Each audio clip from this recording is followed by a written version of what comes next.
আসসালামু আলাইকুম দর্শক। শেখ হাসিনাকে নিয়ে আরও একবার বিস্ফোরক তথ্য দিলেন সাবেক স্বরাষ্ট্র প্রতিমন্ত্রী সোহেল তাজ। ৩রা জানুয়ারি নিজের ভেরিফাইড ফেসবুকে পেজে দেওয়া এক পোস্টে সোহেল তাজ জানান, আওয়ামী লীগের প্রয়াত সাবেক সাধারণ সম্পাদক সৈয়দ আশরাফের মৃত্যুর পর ৩টি জানাজা হবে শুনে তৎকালীন প্রধানমন্ত্রী ও আওয়ামী লীগের সভাপতি শেখ হাসিনা বিরক্তি প্রকাশ করেছিলেন।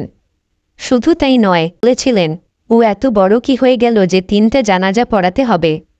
উল্লেখ্য, ২০১৯ সালের ৩রা জানুয়ারি সৈয়দ আশরাফ মারা যান। এদিকে বর্তমানের আওয়ামী লীগ নেতাকর্মী বা শেখ হাসিনার ভূমিকা নিয়ে যে ভবিষ্যতেও আরও কথা বলবেন তার ইঙ্গিতও এই পোস্টে দিয়ে রাখলেন সোহেল তাজ।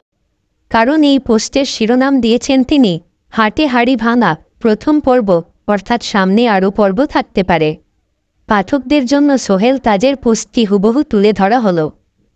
হাটে হাড়ি ভাঙা প্রথম পর্ব। সৈয়দ আশরাফের ৩টি জানাজা হবে শুনে তৎকালীন আওয়ামী লীগ সভাপতি এবং প্রাক্তন প্রধানমন্ত্রী শেখ হাসিনা বিরক্তি প্রকাশ করেছিলেন।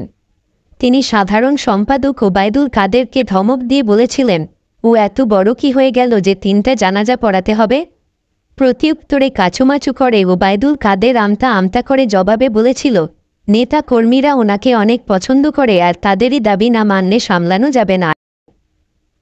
উল্লেখ, আপনারা যারা আশরাফ ভাইকে শাপলা চত্বর নিয়ে দোষারোপ করছেন তা সঠিক না। তিনি হয়তো কিছু কথা বলে থাকতে পারেন, কিন্তু সব সিদ্ধান্ত আসতো একেবারে উপর থেকে। হাটে হাড়ি ভাঙা সিরিজ চলবে এখন আমার পালা। দৃষ্টি আকর্ষণ, গণহত্যা, গুম, খুন, নির্যাতন, নিপীড়নকারী, দুর্নীতিবাজ, গণতন্ত্র হত্যাকারী, চোর, মাফিয়াদের সমর্থনকারী, ব্রেন ওয়াশড, নব্য কাওয়া বডি লেগের চামচাদের দৃষ্টি আকর্ষণ করছি। বিশেষ দ্রষ্টব্য, নীতি আদর্শ বিচ্যুত খারাপ মানুষের প্রশংসা আমার প্রয়োজন নাই, আমি আপনাদেরকে চিনি।